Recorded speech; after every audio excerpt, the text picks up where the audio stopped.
So right now, I'm standing all across the street, but outside the gates to the St. Thomas Cemetery.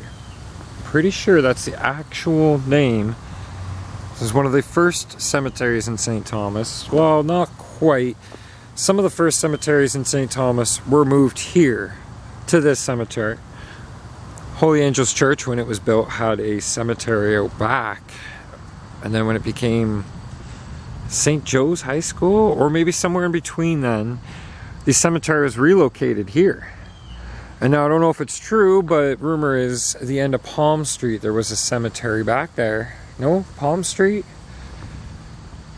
I'll try and insert the name of the street.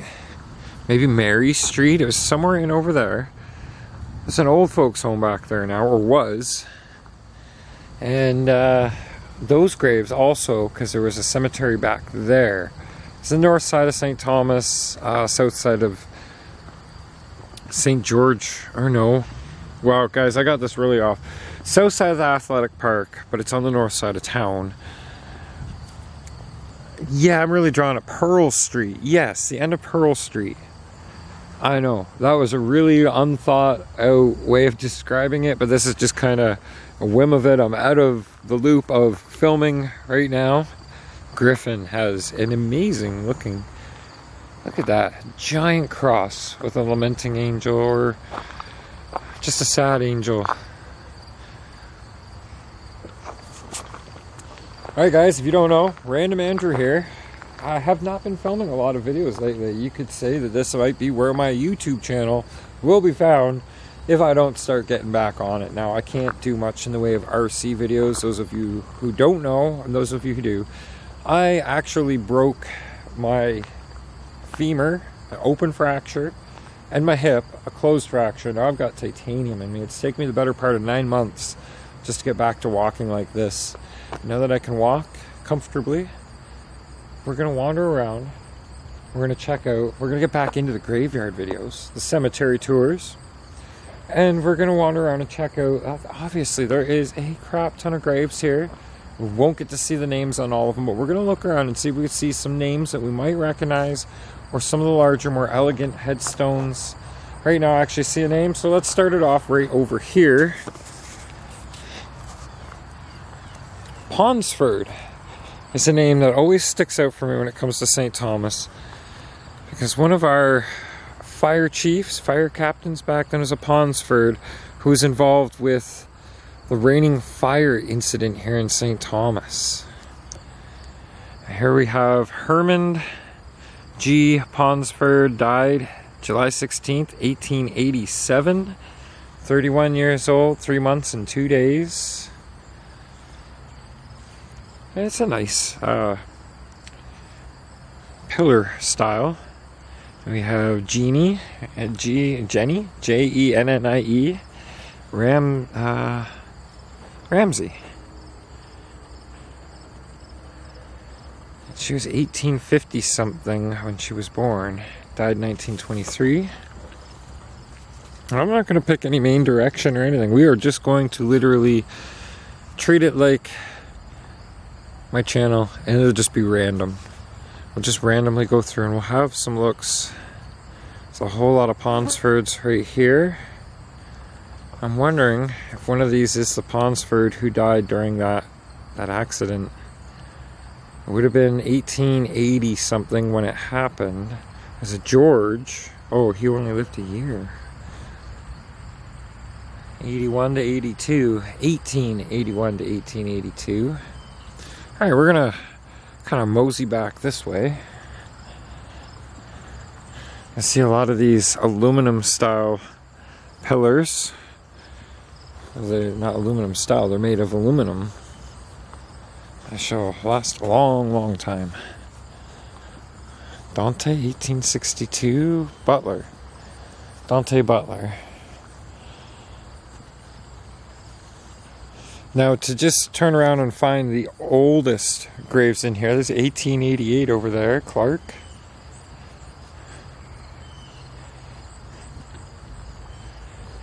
It would be very, very hard to find literally the oldest in here. Armitage.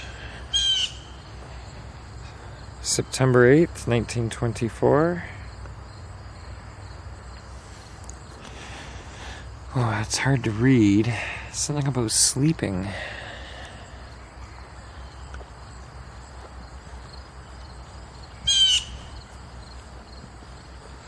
Alrighty, we're gonna make our way back over to this corner here.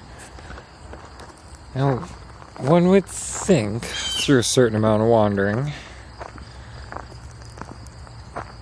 that we might just happen to be able to find the oldest section. Like, you should be able to tell just by looking. Some of the oldest graves in here will be in where they would have started the cemetery. Ferguson, see a lot of Ferguson names. There's a big name in the area. I should say there's a lot of Fergusons in the area. Look at the size of this one. I'm too busy looking at the other side, almost missed it. It's huge. Fiddler. And then I happen to notice this unique looking one back here. It's these unique ones like this that tend to stick out to me.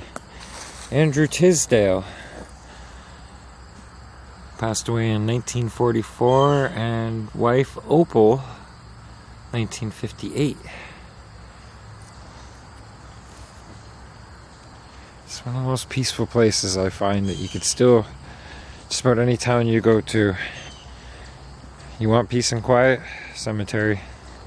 And that's not meant to be a joke either, so if you found it funny, yeah, I get it. But I'm serious. You're not going to find people hooting and hollering and carrying on or making their Instagram selfies and stuff. I should hope not. Wow, look at that one right over there. Oddfellows. We'll get to that. But this is what got my attention. It's like a mausoleum. Matthew Gilbert, 1896. It's like a whole full-out mausoleum, wrought iron gate. You see all the little artistic detail in it, and then solid steel. Sorry, didn't mean to disturb you there, Mr. Gilbert. Don't want to be the one out here making noise. Okay, well, before we wander back this way, let's check out over here. It would probably take me a few days to be able to cover every single grave in here.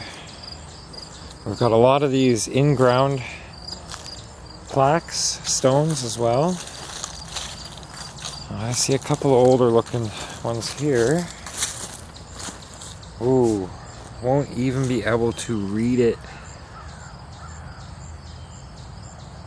Yeah, but that's got some age to it.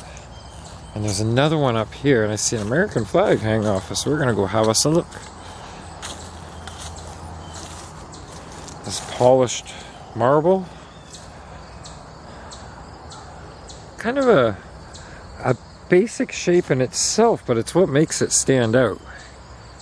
Because there's not much else shaped just like that. Here's another one actually, just as I say that. I don't think I've seen that style of headstone or marker anywhere. Lumley. I had a teacher with the last name Lumley. We'll leave that at that. Esther Hardy, 1941.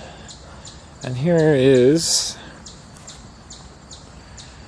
Alexander Leslie Cowie, I think it says C-O-W-I-E.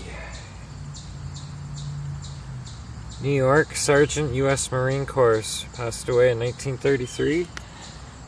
Oh, that was my knee. This nice big one here, but we're looking at the wrong side of it. Cook.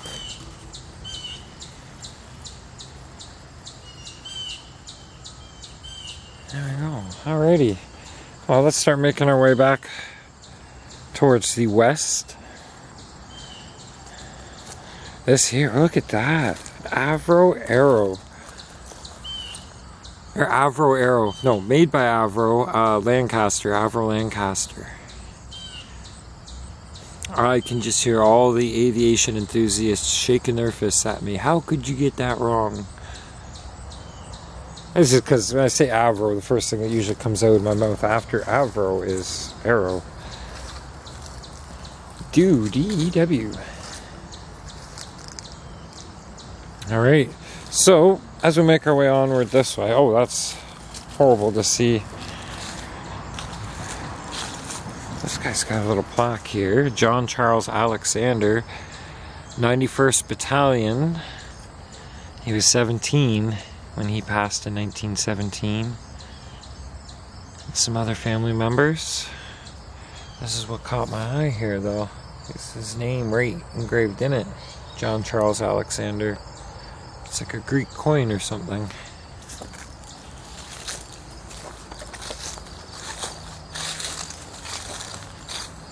A certain artistic nature to a lot of these older headstones that kind of like their architecture and our society after so many years, it's just like becoming more square and more basic shapes, which is sad to see because even like just the look at the mantle on top of this, I think that's what that's called.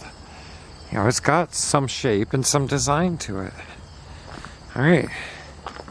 So, this Oddfellows, oh, there's a few interesting ones here we shall have to look at.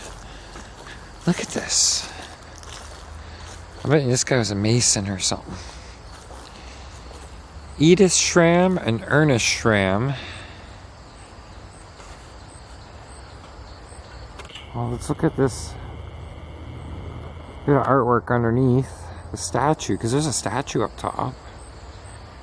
This looks like two fireman axes, a chain, and a spear of some kind, and then it's got that above it. And then we should go up to the actual figure himself. Isn't that cool? No idea this was back here. And we haven't even gotten out of this corner yet. This one here also caught my eye. Corey, 1881. Nice little symbol there, and otherwise it's like kind of like an obelisk shape. So we'll continue just kind of working our way along here. There is a huge mausoleum down at the other end of this section. Oh, I'm getting a battery light already, so I shall walk back to the car, grab another battery or two, and then we'll continue. Look at that. Isn't that cool? The angel. She's got a basket of flowers or something.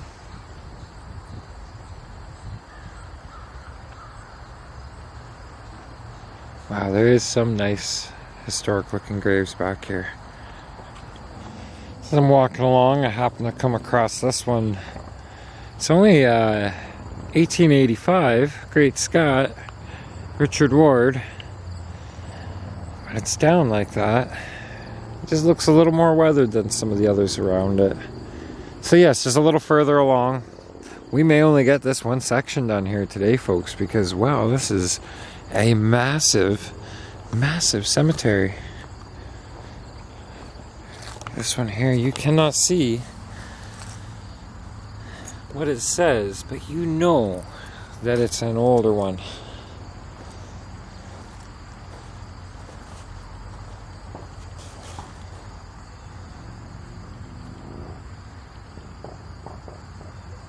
Some little baby grave. Sad. You could see this street just beyond view over here is Sunset, and it runs all the way up, goes down to Port Stanley. All the side streets come right up to the cemetery here because it covers so much space. Hard to see where the original portions and where it expanded from. It's just that big of a cemetery. Yeah, let's go check this. Looks like a book on a pedestal. I've seen these before, but sometimes they're a bit different.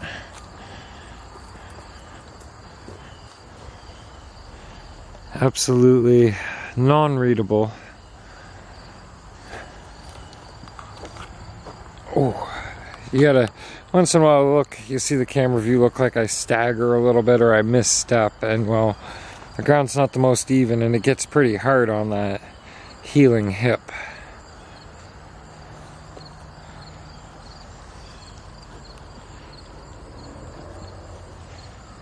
And I know I said it before, I'll say it again. It would take so long to cover every single grave to see every single year.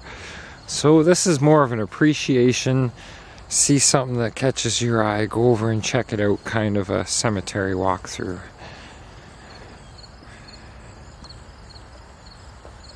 (1903).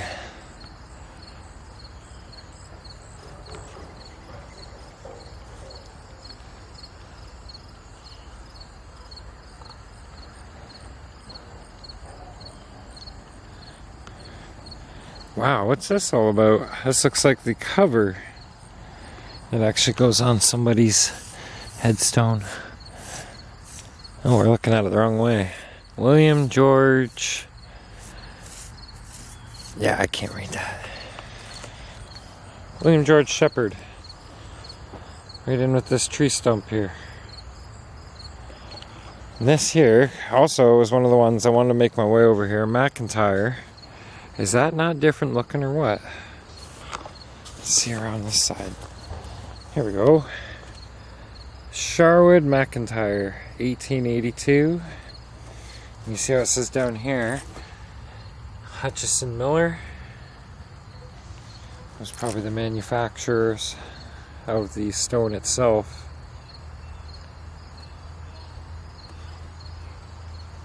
Look at that.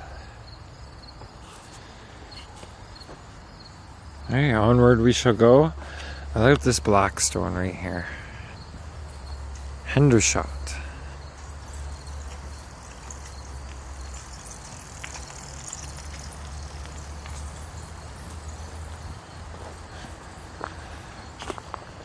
Interestingly enough, I'm not sure exactly what these are.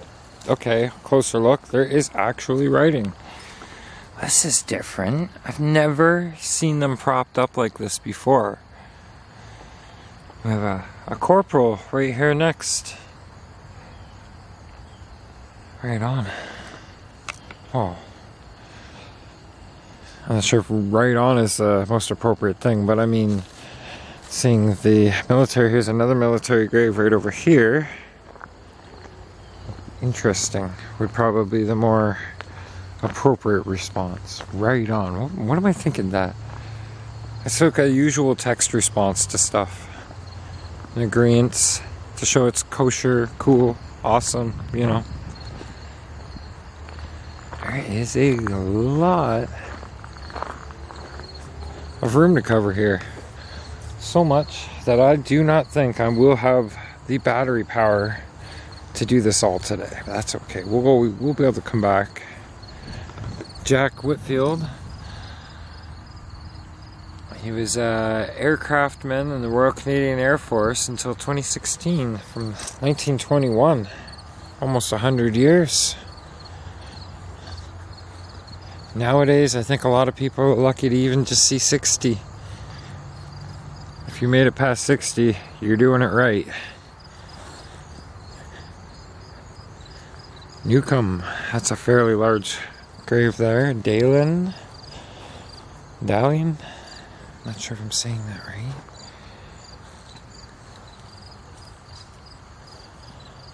This here is kind of an interesting shape.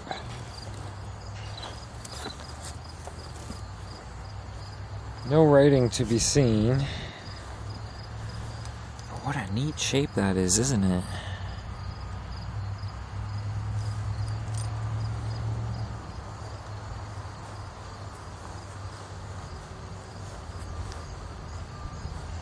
Stop and look around, and no two exactly the same. Oh my goodness, I was just seeing how much further it actually goes up towards the west. There's a lot to cover here.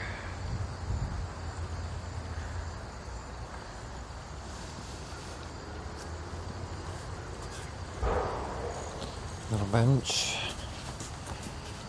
Oh, it is on this side. 1883, Thompson.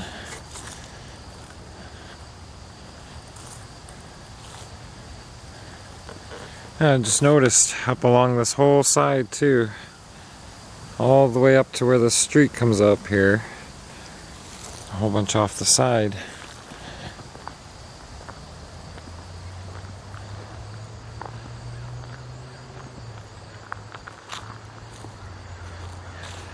I do kind of want to zigzag a little bit here.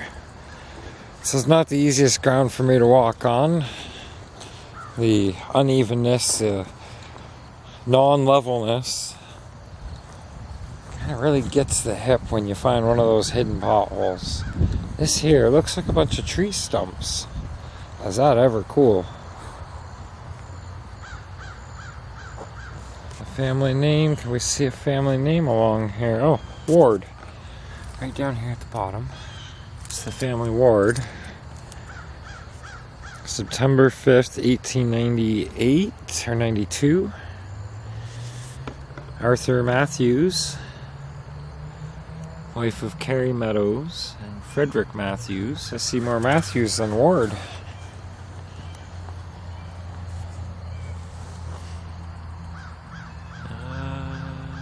Mary Durkee, wife of E. Meadows.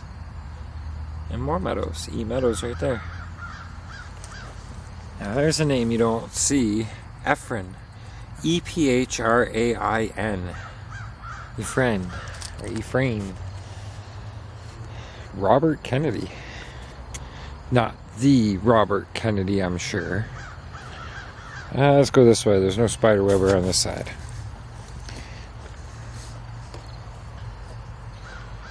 Yeah.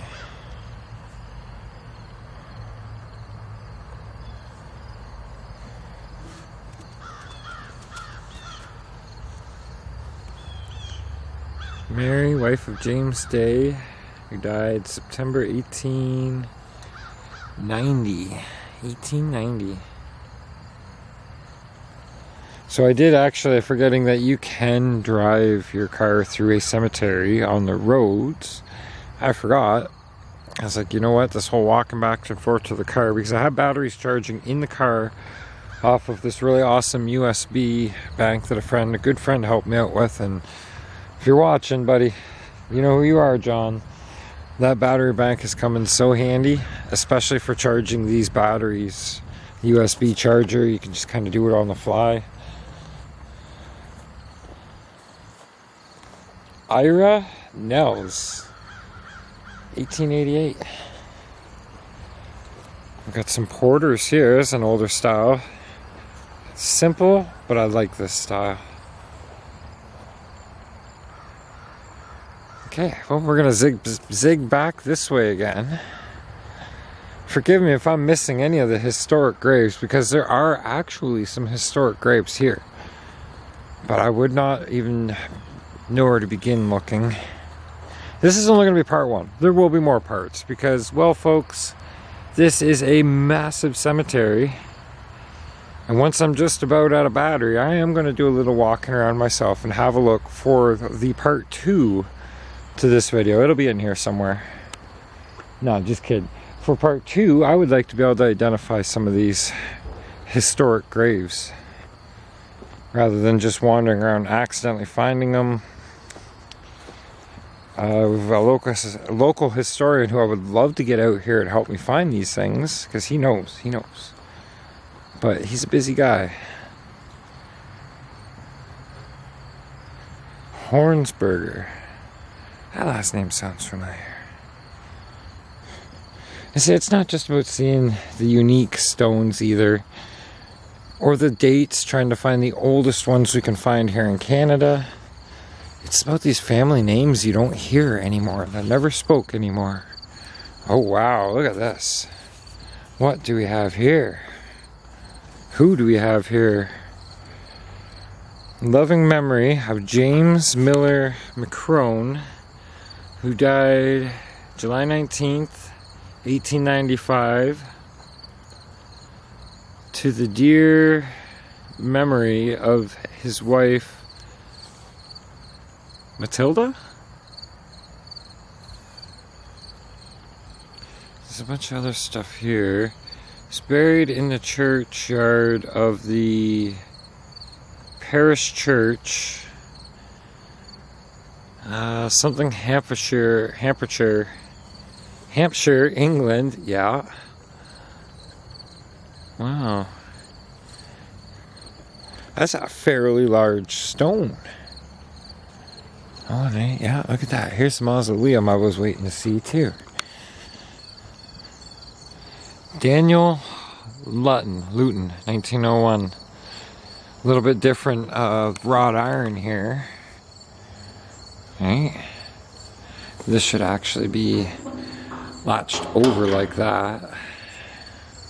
Something like that. I don't know why people find these things so scary or creepy. I mean, there's nothing there that's going to bother you. If anything, you'll bother something else. Okay, so we're getting some older ones I'm seeing in here. Oh, starting to walk a little awkward. Legs feeling a little bit of the ouch. It's a dog. Let's walk cut over through here one more time. Alright, so I know there's some older ones, some older graves, and a few more stylish ones down in here. I encourage you, if you're ever looking for something peaceful to do in the afternoon, come on out, have a wander around and look through yourself. This is a very peaceful place. Giant obelisk to Westlake. But I came over to this next section, not to kind of get ahead of myself or anything, but I see this here, and I wanted to see what it's all about. So I came over to see. But I mean, there is some giant, I'm not even sure what you call it, pillars, pedestals. They're massive though, eh? Shackleton.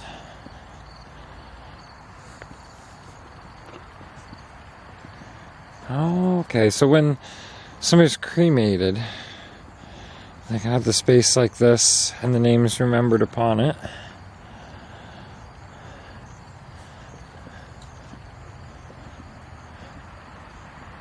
Wow.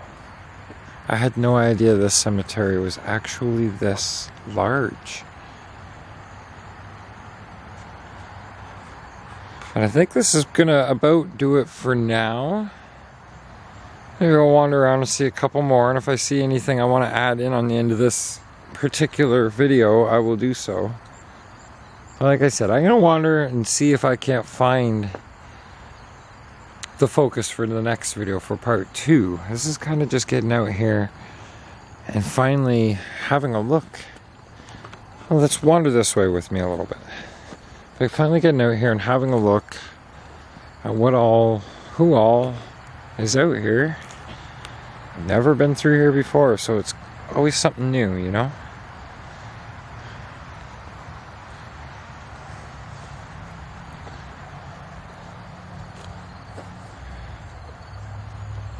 Sarah Jane, Margaret Ann, Mary Catherine.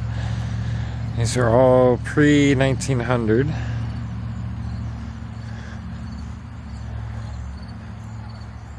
This massive one, Fulton.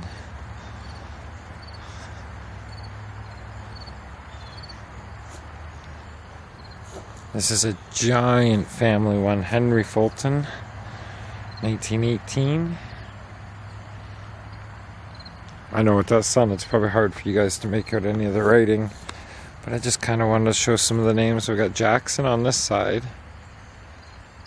Thomas Jackson, Harriet, which was his wife.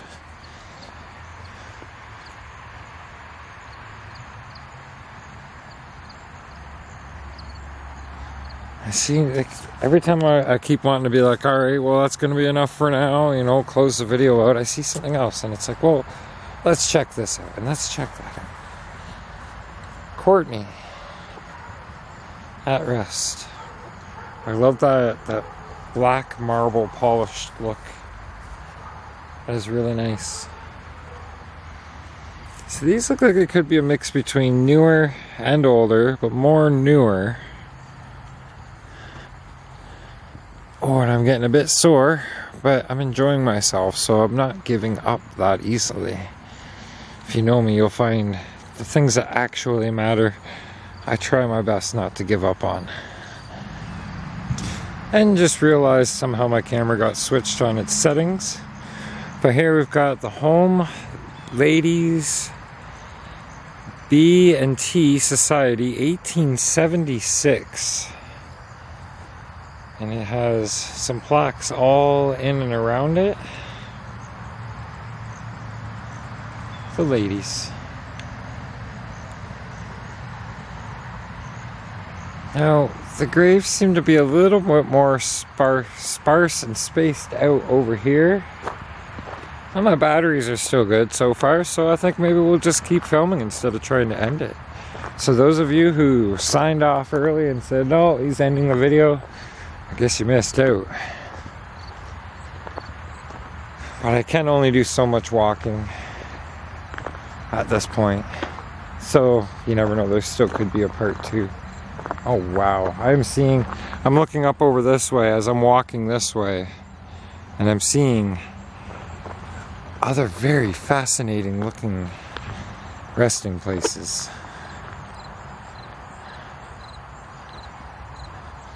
This here has actually got a train right in the side of it. Look at that. Have you ever seen anything like that before? And it's McAdams.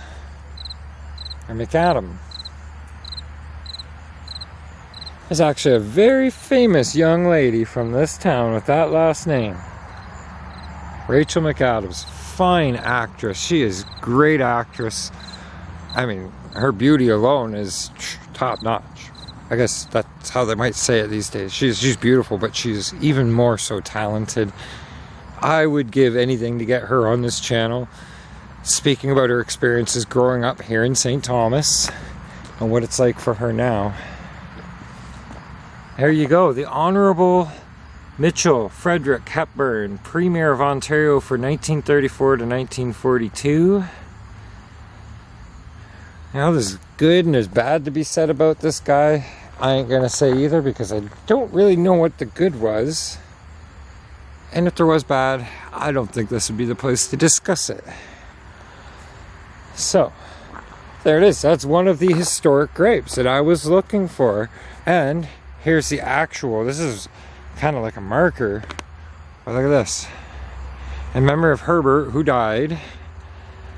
Okay, well that wasn't what I was looking at originally, but children of Michael and Elizabeth Hepburn. But if you look right here, Mitchell Frederick Hepburn, 1896 to 1959. Let's look around. Eva Hepburn.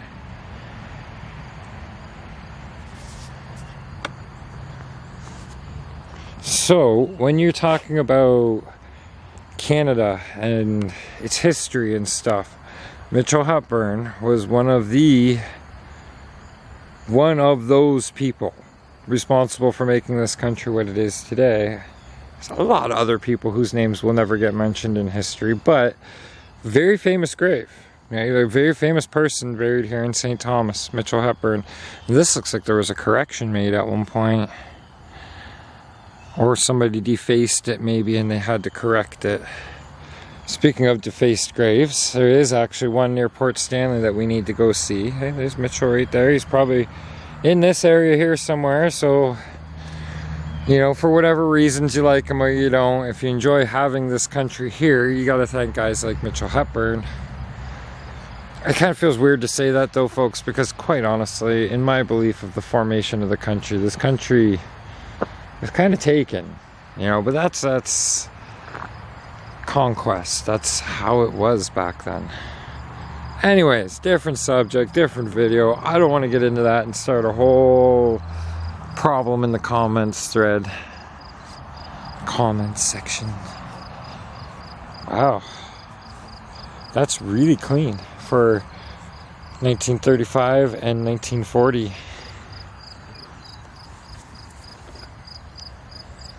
That's a fairly newer one, David Wayne Lindsay. This must be family members.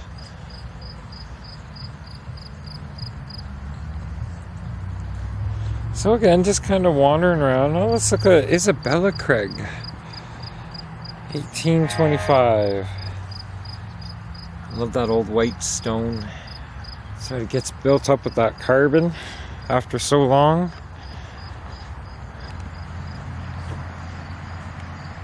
And notice, you can see the cars passing along a Sunset Road that runs right up and along the side of here. Like I said, it's a fairly large cemetery.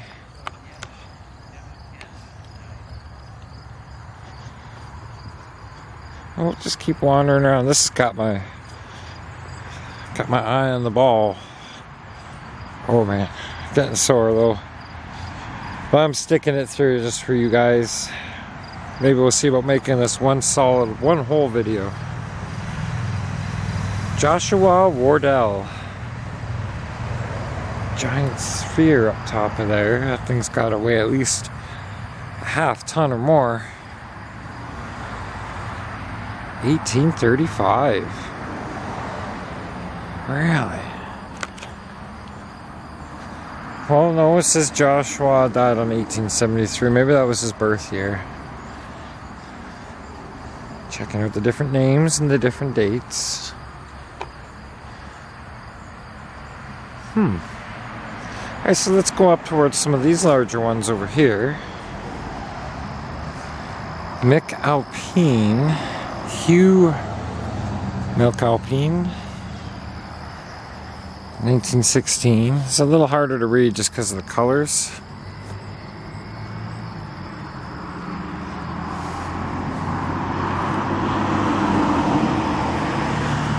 There's a larger one, so I wanted to come see it.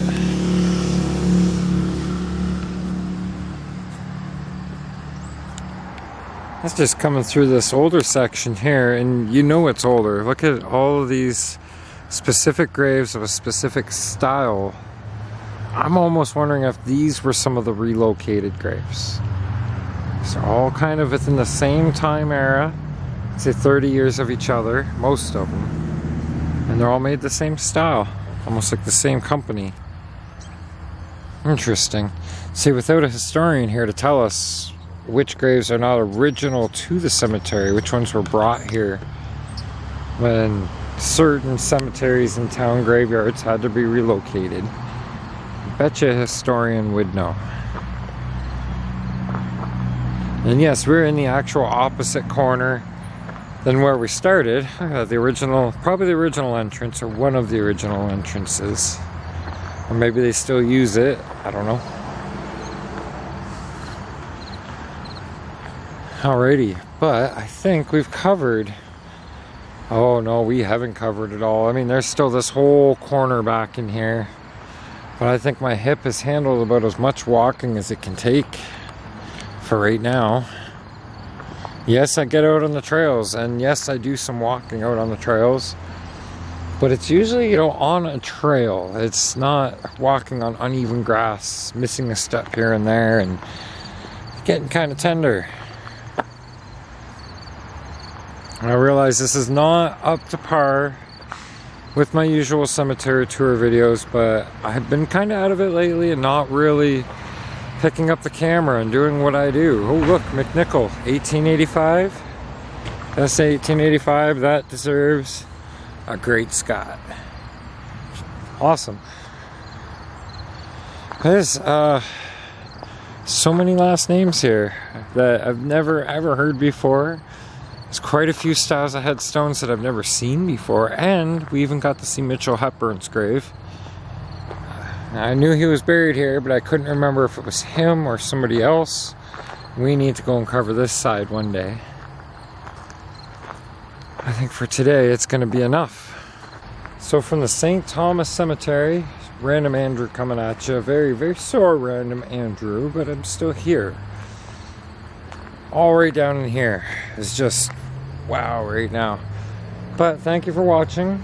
This will be just a part one. I'm sorry I couldn't get you guys part 1 and 2 all wrapped up in one fancy video. But it gives us a reason to come out and enjoy one of the most peaceful spots in St. Thomas. Listen, it's quiet. Oh wow, one more quick grave to show you just because of its unique shape. Look at this. I can't even read anything on that. But that's a really neat shape to that. Thanks again for watching, guys. Hopefully this encourages you to get out, explore local cemeteries, see if you recognize any names, any dates. It is it's a different kind of pastime, but like I said, it's very peaceful. We'll be back out here checking out this whole side again soon. Thanks for watching. Catch you guys later.